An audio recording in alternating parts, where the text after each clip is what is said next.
Colony E49 was small, quiet, and far away from the shining heart of human civilization. It was a lonely world of dry plains, wide skies, and endless stretches of rock and dust. If someone looked at it from orbit, they would only see a patchwork of farming fields, old mines, and scattered shelters built from steel and stone. There were no tall cities, no warships in orbit, and no glowing towers of technology like on Earth. The people who lived here called it home, but outsiders had another name for it: Earth's weakest colony. For many years, E49 had been ignored by the Human Federation. Supplies arrived only once every few months, and sometimes not at all. The colonists had learned not to expect help from anyone. If something broke, they fixed it themselves. If food ran low, they found new ways to grow crops in poor soil. If storms damaged their shelters, they rebuilt them stronger. Most of the galaxy thought the colony was a failure. To them, it was a forgotten speck not worth attention. Even other humans looked down on the place. But the people of E49 were proud. They knew that surviving on the edge of space was not weakness. It was strength of a different kind, the kind that came from patience, hard work, and never giving up. Life in the colony. Every morning, the colony woke with the rising of the pale sun. Farmers tended to crops in wide greenhouses made of glass and steel, where plants grew in long rows under artificial lights. The soil was thin and dry, but years of care and clever engineering had made it fertile enough to feed everyone. Children learned in small classrooms built beside the fields. Their teachers were also farmers, miners, and engineers. Everyone shared duties because in E49, no one could afford to sit idle. The miners dug deep tunnels beneath the surface, searching for rare metals. Those metals were the main reason Earth had established the colony in the first place. Over the years, the richest veins had run dry, but the colonists kept digging. They had built a network of tunnels stretching for miles, and those tunnels had become as much a part of their lives as the streets above ground. Despite the hardships, there was laughter. Families gathered in the evenings in the central hall. They shared food, sang songs, and told stories of Earth, a place most of them had never seen. Some children dreamed of leaving E49 one day to see the stars. Others dreamed of making their home stronger, so no one could call it weak again. The reputation of weakness. But beyond their skies, the reputation of E49 grew in the wrong way. Traders whispered that it had no soldiers, no real defenses, and no ships to protect it. Smugglers joked that even a handful of pirates could conquer the colony. The colonists heard these words too. They knew what others thought of them, and sometimes it hurt. But instead of anger, they chose quiet determination. The council leader, an older woman named Mara Ellen, once spoke to the people in the hall. "Let them call us weak. Let them laugh. We do not need their praise to survive. We survive because we are clever. We survive because we are stubborn. And if the day comes when someone tests us, we will show them that survival is its own kind of strength." Her words stayed with the people. They did not train as soldiers, but every farmer knew how to handle tools that could be turned into weapons.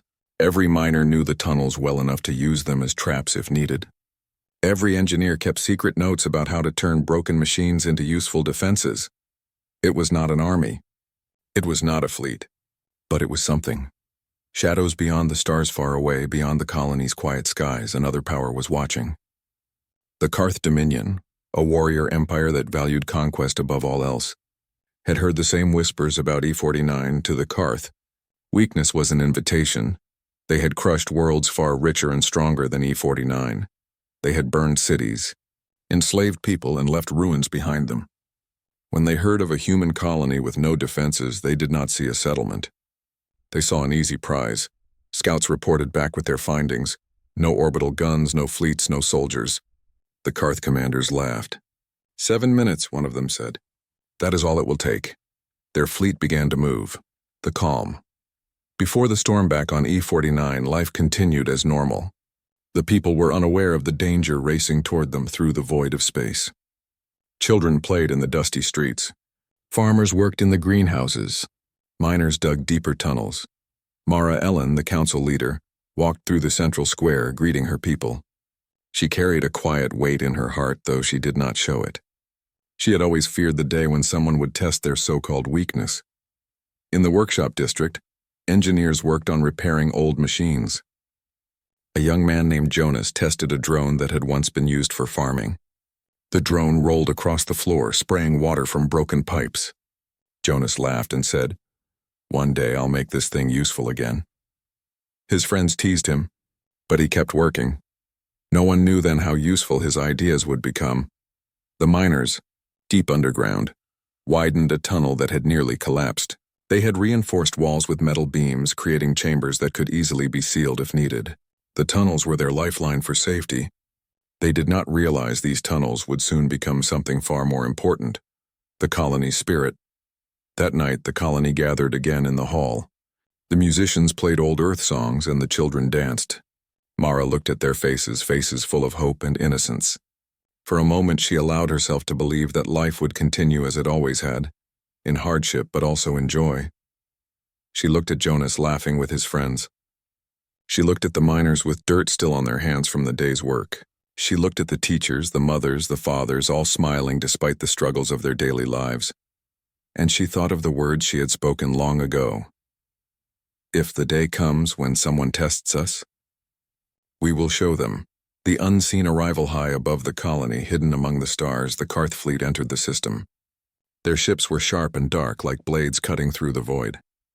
Engines burned with cold blue fire as they slid silently closer. The people of E49 slept beneath their skies, unaware of the shadows drawing near. The forgotten colony, Earth's weakest, was about to face its greatest trial, and the galaxy was about to learn a lesson it would never forget.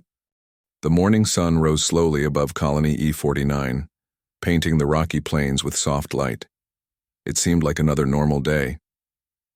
Farmers opened the doors of the greenhouses, letting fresh air sweep across the rows of crops. Miners prepared their tools to return underground. Children carried their learning tablets to the classrooms near the central square. Life looked calm on the surface. Yet beyond the skies, danger had already arrived. The first signs it was Jonas, the young engineer, who noticed something unusual first. He had climbed to the roof of the workshop to test a signal relay. As he scanned the horizon, his eyes caught a strange glow streaking through the sky. At first he thought it was a meteor shower, but the lights moved too smoothly, too fast, and in perfect formation. He froze, his heart racing. "Ships," he whispered. Rushing down, Jonas ran into the central square, nearly colliding with neighbors carrying baskets of food. His face was pale. "There are ships coming," he shouted. People turned, confused. Traders sometimes came, and Earth transports visited once in a while.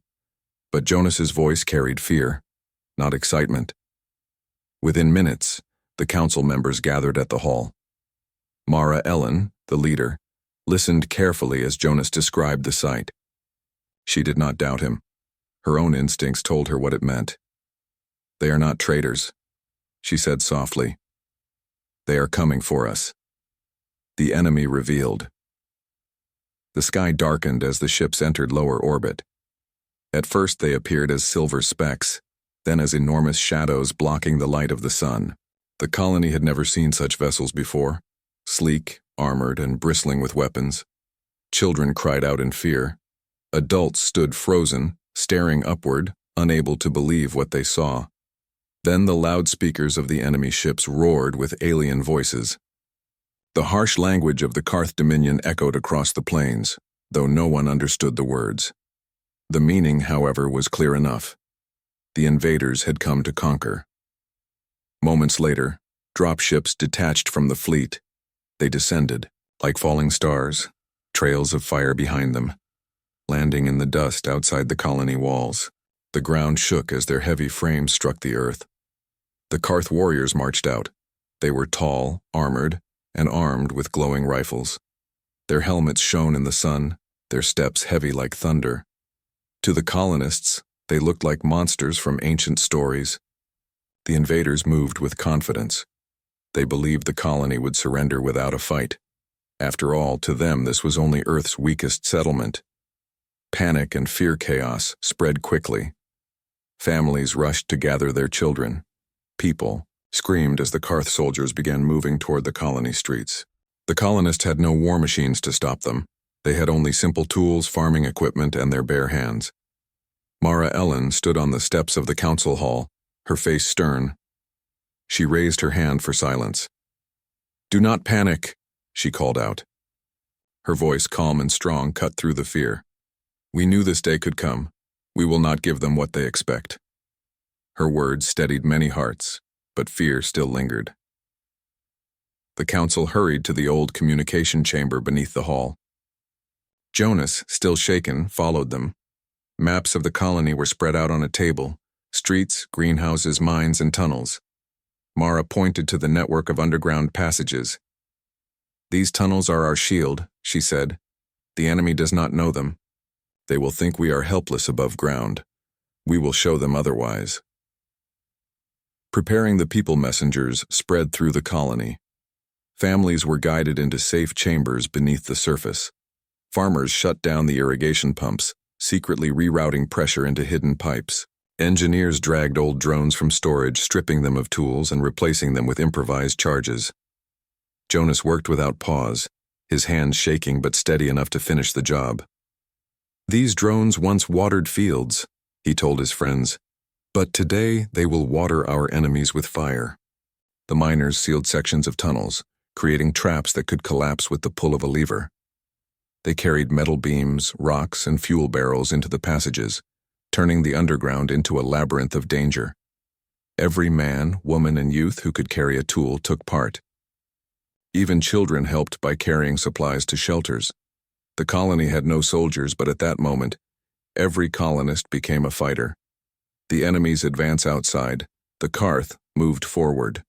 Their commanders gave orders with sharp gestures. Lines of armored warriors entered the streets, scanning the buildings with glowing visors. The colonists watched from hidden windows, holding their breath. The Karth were calm, certain of victory. Some of them even laughed in their own language, mocking the silence of the empty streets. Then one of the invaders kicked open the door of a greenhouse. He expected to find frightened farmers. Instead, the place was empty. The rows of crops stood still and silent under the lights.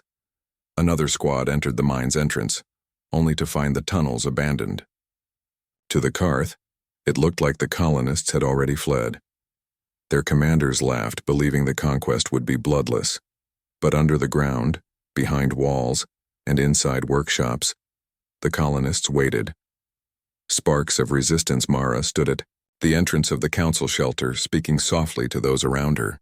"They think us weak," she said. "They think we have no strength, but strength is not always in weapons. Strength is in hearts that refuse to bend." Her words spread quietly, from miner to farmer, from mother to child. Even in fear, their courage grew.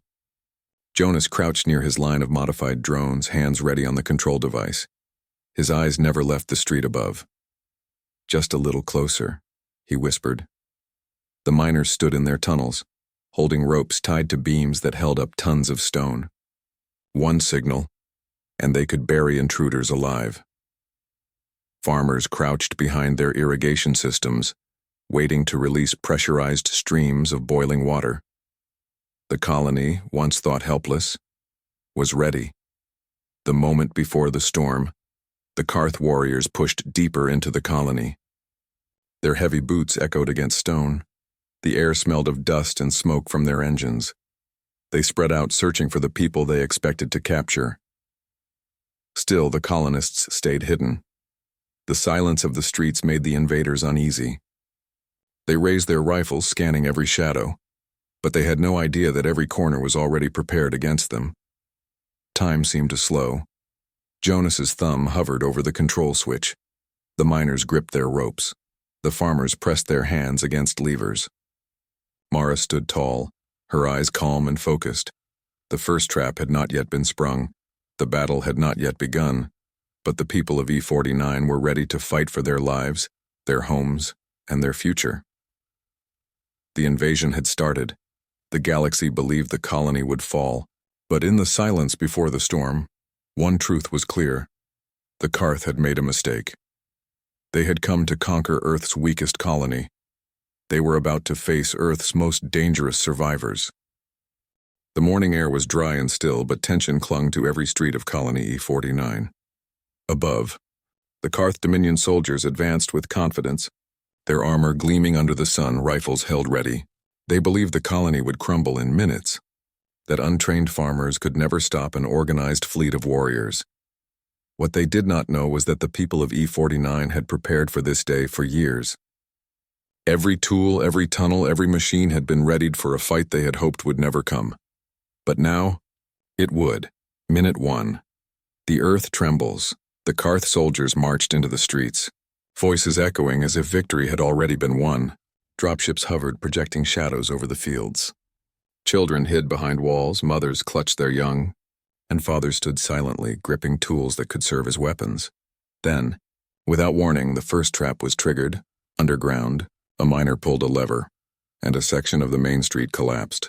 Dust and rocks shot into the air, swallowing an entire squad of Karth soldiers. The ground trembled beneath the remaining invaders' feet. Some stumbled, some fell, and confusion spread quickly. From hidden positions, colonists watched silently, hearts pounding. They had hoped the traps would slow the enemy, not destroy them outright. But the Karth had underestimated the knowledge of every citizen, and it became clear that even the first minute had already turned the tide slightly. Minute 2. Fire from the fields as the Karth attempted to regroup. The farmers unleashed the next part of the defense. Irrigation canals, long considered ordinary, had been transformed into pressurized steam and water cannons. Pipes hidden beneath the streets erupted with scalding water, forcing invaders to retreat. The Karth screamed and raised their shields, but the force was too strong. Steam and boiling water burned through armor joints, slowing their advance. The streets became chaotic. Soldiers shouted orders to each other, but every move seemed met by another unexpected trap. Jonas watched from a rooftop, controlling a squad of modified drones. Once harmless farm machines, they now moved like mechanical predators. At his signal, the drones surged forward, spraying smoke and sparks from hidden electrical charges. The Karth soldiers were thrown into disarray, struggling to keep their formations. Minute 3. Drones and decoys. By the third minute, the Karth commanders began to realize the colony was not as weak as it appeared. But it was too late. The colonists had planned layers of defense, each more dangerous than the last. Drones rolled down streets, seemingly ordinary, but exploding into blinding flashes and loud concussive sounds. The Karth shields protected them from some effects, but the disorientation was overwhelming. Soldiers tripped over hidden pits, collided with overturned carts, and fired wildly into empty streets. Above, the dropships tried to provide cover, firing at visible colonists. But the colonists had anticipated this. Simple mirrors mounted on poles reflected sunlight into the invaders' visors, temporarily blinding them. Farming chemicals mixed with water sprayed into the air, creating thick smoke that made sight impossible. Mara Ellen stood atop the council hall, directing movements with calm precision. She did not fire a weapon, but every command she gave synchronized the defenses. Every trap, every drone, every cannon worked in harmony. Minute 4. Mines strike back deep underground. Miners prepared their deadliest weapon. Massive metal beams and boulders had been rigged to collapse tunnels at precise moments. With a single lever, miners triggered controlled collapses above sections of the street. Heavy debris fell, crushing Karth armored vehicles and scattering troops. The Karth attempted to call for reinforcements, but communications were blocked by makeshift jammers built from old satellites and machinery. Panic began to take hold. Soldiers who had once moved confidently now ran in confusion, unsure which direction was safe. Above ground, the colonists launched another wave. Pressurized pipes hurled debris and hot steam. Drones exploded into bursts of light and smoke, forcing soldiers to shield their eyes. Every corner of the colony became a battlefield, but not a battlefield the Karth had expected. Minute 5. The streets burn. By the 5th minute, the invaders' morale began to falter. The streets, once seemingly empty, were now traps at every turn.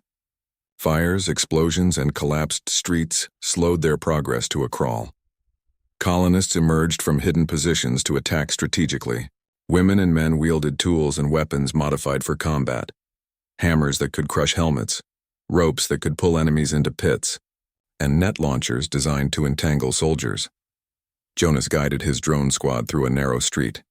The drones swarmed like a small storm, delivering precise explosions that toppled enemy vehicles. Karth commanders shouted orders, but every command seemed to result in more chaos. The air smelled of smoke, dust, and burning oil. The Karth were strong, disciplined, and trained, but they had not faced an enemy like this before. Every attack was clever, every move anticipated. The humans of E49 were not just defending, they were hunting. Minute 6. Confusion turns to retreat. The 6th minute arrived, and the Karth realized that their plan had failed. Their lines were broken, their soldiers injured, and their machines destroyed. Dropships were damaged, forcing soldiers to fight without support. The colonists used every advantage. Hidden tunnels allowed attacks from unexpected angles. Booby traps forced soldiers into narrow corridors where drones and colonists waited. Pressure cannons fired in perfect synchronization, scalding and disorienting the enemy. Mara directed movements from the council hall. Every second counted, and every colonist followed her precise commands. They moved like a single organism, coordinated in ways the Karth could not understand. By now, panic spread among the invaders. Even the Karth commanders admitted they had underestimated this human settlement. What they expected to be an easy conquest had become a nightmare. Minute 7. The final strike. The 7th minute marked the climax. The colonists had one last weapon, the old mining laser mounted on a crane. Once used to cut deep rock for rare metals, it was now repurposed to strike at the largest enemy target, the Karth flagship in orbit. With precision timing, Jonas activated the laser. A concentrated beam shot into the sky, slicing through the enemy ship's engines. The flagship rocked violently as alarms blared across the fleet. Dropships panicked, trying to retreat, but many collided or crashed under the confusion. Above the colony, the remaining Karth soldiers on the ground realized their defeat. Their war machines lay smoking and shattered. Their formations were gone. Every corner of the colony had become a trap they could not escape. The Karth soldiers began to retreat. Some ran blindly to the wreckage of their vehicles, hoping to escape back to orbit. Others surrendered, realizing that survival was the only choice left. By the end of the 7th minute, the streets of E49 were quiet again, except for the smoke and the faint sounds of humans emerging from hiding. The invaders had come expecting an easy victory, and in just 7 minutes, they had been completely defeated. Aftermath of the battle, the colonists gathered in the central square, their faces streaked with dust and sweat but filled with triumph. Mara Ellen stood among them, her eyes scanning the aftermath. She saw destroyed enemy machines, scattered soldiers, and the remnants of traps that had served their purpose. Jonas collapsed to the ground, exhausted but smiling. We did it, he said. Around him, other colonists cheered, hugged, and laughed in disbelief. For the first time, they realized that their home, once called the weakest colony, was unbreakable. They had survived not because of weapons, but because of their intelligence, coordination, and courage. Every single person had played a role in victory. The Karth Dominion would leave E49, humiliated and defeated. But the colonists knew this was only the beginning. The galaxy would soon hear of what had happened here, and E49's name would never again be whispered as weak. The smoke had barely cleared over colony E49 when news began to spread faster than anyone could imagine. Within hours, reports of the battle reached Earth, the neighboring colonies, and even the outer rim of human space. The galaxy had long underestimated this small, isolated settlement. Now everyone had to pay attention. From orbit, the Karth Dominion fleet had retreated, battered and humiliated. Their pride was gone, replaced by confusion and fear. They had attacked a so-called weak colony expecting a victory measured in minutes, but, instead, they had suffered one of the most decisive defeats of their military history. Earth reacts on Earth. The Federation command was in chaos. Analysts pored over satellite images and intercepted communications from E49. They saw the destroyed Karth dropships, the scattered soldiers, and the collapsed streets of the colony. What? How is this possible? A military strategist muttered, staring at the images. They had no army, no warships, no advanced weaponry, and yet they destroyed a Karth fleet in 7 minutes. Journalists seized the story immediately. Newspapers and hollow news broadcasts called it the miracle of 7 minutes. Citizens across Earth watched the footage in disbelief. The weakest colony had done what no one else thought humans could achieve. Politicians scrambled to respond. Leaders praised the colonists for their ingenuity, coordination, and bravery. Some even questioned why such a settlement had been neglected for so long. For years, E49 had been ignored as a minor outpost. Now it was a symbol of human resilience. Reactions in the colonies. Other human colonies reacted with a mixture of awe and fear. They had all heard rumors of E49's weakness, but the truth had been hidden behind a veil of isolation. Now, colonists everywhere realized that even a small group of humans could outthink and defeat a powerful alien empire. Children in distant settlements told stories of the 7-minute miracle. Teachers used the event as a lesson in ingenuity, courage, and teamwork. Families discussed the colony's defenses, marveling at how ordinary tools and hard work had been transformed into unstoppable force.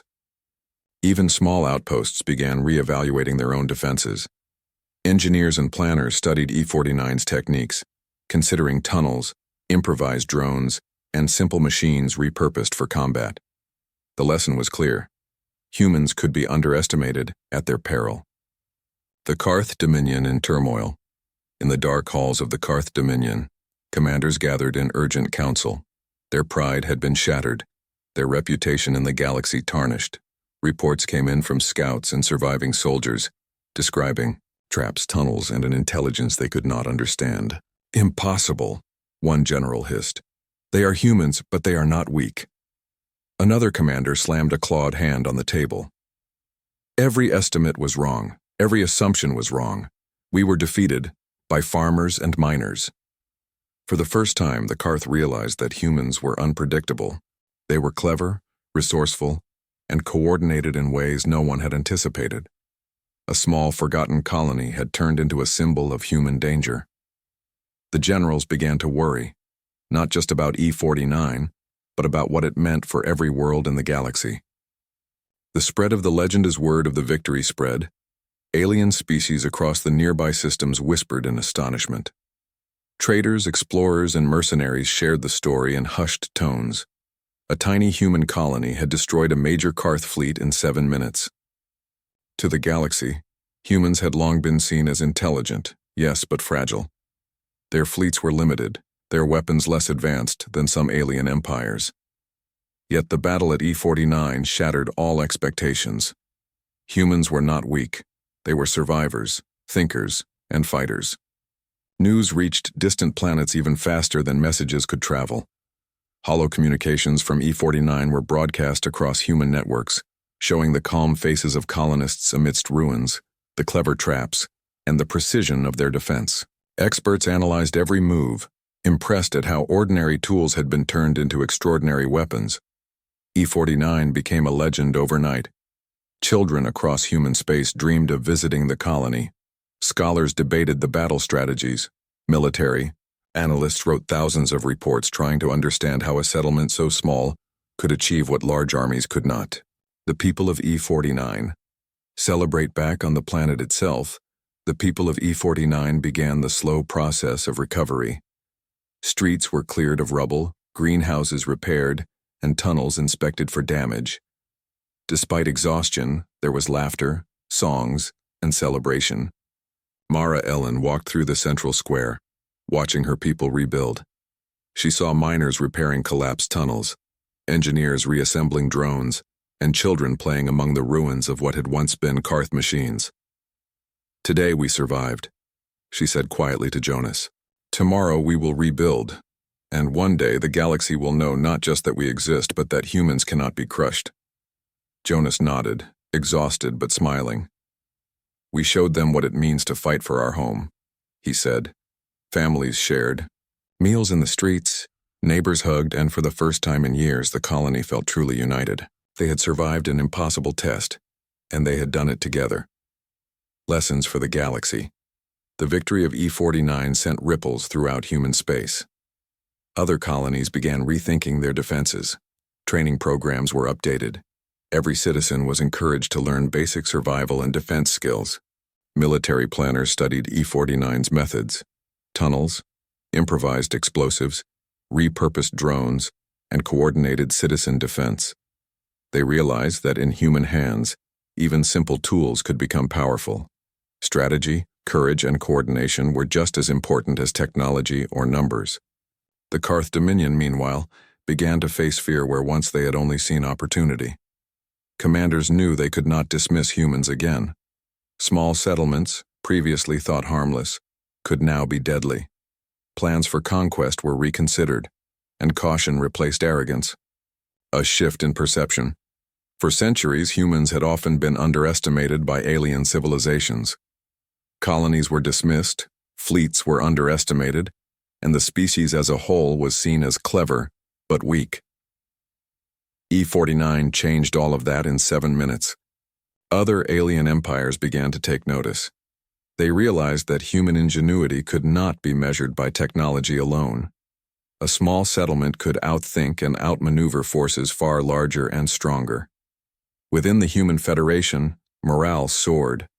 Citizens took pride in the courage and cleverness of their distant brothers and sisters on E-49. The weakest colony had become a symbol of human potential, resilience, and determination. Looking ahead, even as the galaxy reeled from the news, the colonists of E-49 remained focused on their own world. Ruins would be rebuilt, crops replanted, and tunnels reinforced.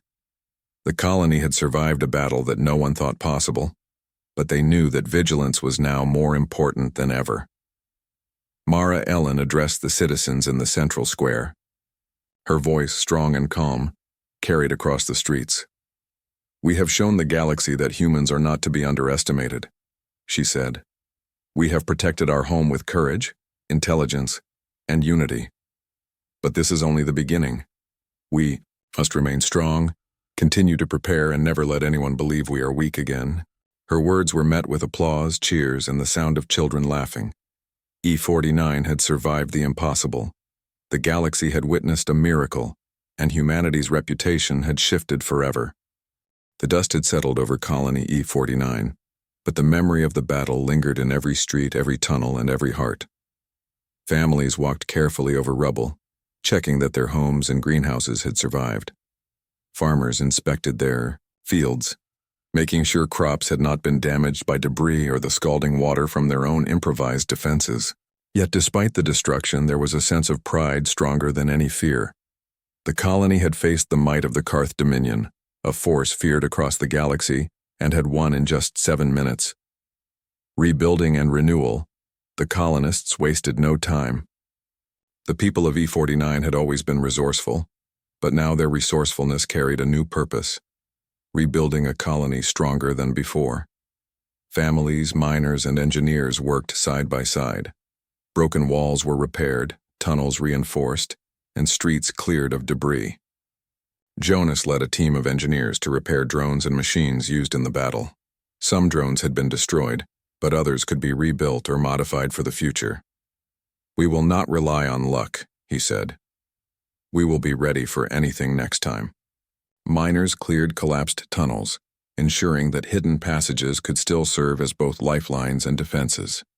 Even children helped, carrying tools and supplies where they could. There was laughter amid the hard work, a reminder that the colony had survived together and would continue to thrive together. Visitors from afar news of the 7-minute victory reached the Human Federation quickly. Officials, scientists, and military leaders traveled to E-49 to study the colony and its defenses.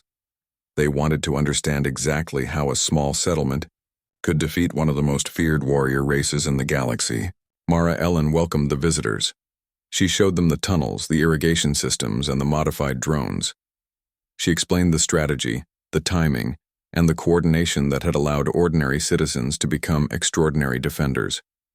The Federation visitors were amazed. "This is unlike anything we have seen before," one officer admitted. "You have turned your limitations into strength." The colonists smiled quietly. They had always known they were strong. Now the galaxy had learned the truth. Changing the galaxy's view across human space, E-49 became a symbol of hope and resilience.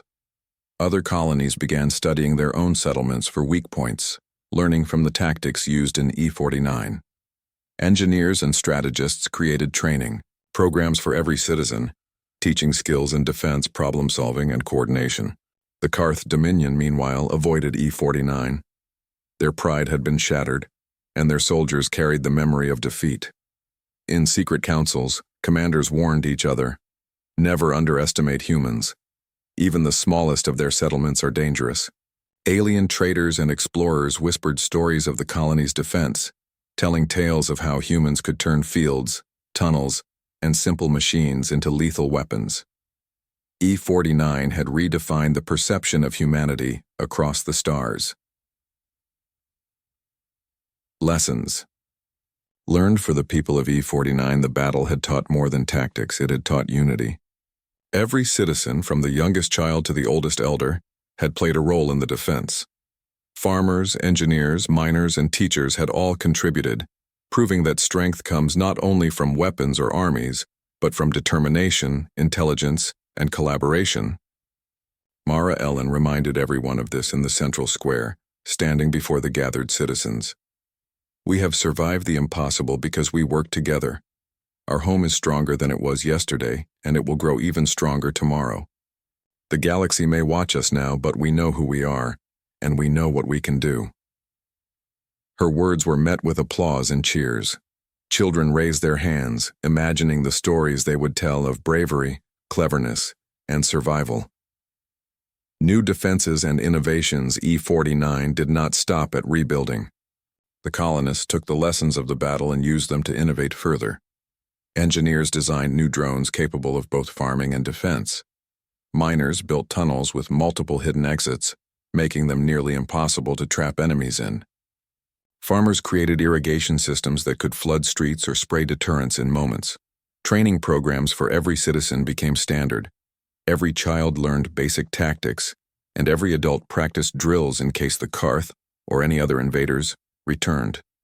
The colony was no longer the weakest settlement in human space. It had become a fortress of ingenuity, ready to face any threat. The story spreads across the galaxy. Humans and aliens alike told stories of the 7-minute miracle. Scholars wrote books, journalists broadcast news, and teachers shared the tale with students. The story of E-49 inspired hope, not just for humans, but for anyone who had ever been underestimated. Humans began to see themselves differently too. The idea of weakness became meaningless in a world where intelligence, courage, and unity could defeat even the most feared enemies. Colonies far and wide began preparing in ways similar to E-49, knowing that survival was a choice, and it could be strengthened with planning, creativity, and teamwork. A legacy of courage. Years later, visitors would come to E-49 to witness the colony for themselves. They would see streets repaired and expanded, tunnels reinforced and mapped, and machines upgraded with new technology. Children would be playing in fields with drones flying above, but every child knew that their home had been defended with courage unlike any other. Mara Ellen, older now but still sharp and proud, would walk through the central square, watching the people she had led through the darkest hour. She would see miners laughing while testing a new tunnel, engineers teaching young citizens to control, drones and families celebrating the safety of their home. The galaxy may have remembered our victory, she would say quietly, but the true legacy is here, in every heart that refused to bow. Humanity's warning to the stars, the Karth Dominion never returned to E-49. Other alien empires treated humans with greater caution. Even the smallest colonies became symbols of potential danger, because the galaxy now understood the truth. Humans were unpredictable, clever, and determined to survive at all costs. In distant space stations, military strategists debated tactics, and traders shared tales of humans turning simple tools into deadly defenses. The 7-minute miracle had changed everything. Humans were no longer just another species. They were a force the galaxy could not ignore. For the colonists of E-49, it was not about fame or recognition. It was about survival, unity, and the key. Knowledge that even the most overlooked people could achieve the extraordinary. The final reflection. The evening after the rebuilding began, Mara walked to a high hill overlooking the colony. The sun set behind the mountains, casting long shadows over greenhouses, streets, and tunnels. The air smelled of fresh soil and burned metal, a reminder of the battle they had survived. She thought of the colonists, of the children who had played amidst danger, of the engineers who had turned old machines into defenders, and of every family who had stood together. She thought of the galaxy, now watching and learning that humans could never be underestimated, and she smiled. E-49 had not just survived, it had become a symbol of hope, courage, and the power of unity. Humanity's legacy had been rewritten in 7 minutes, and the story of E-49 would inspire generations to come.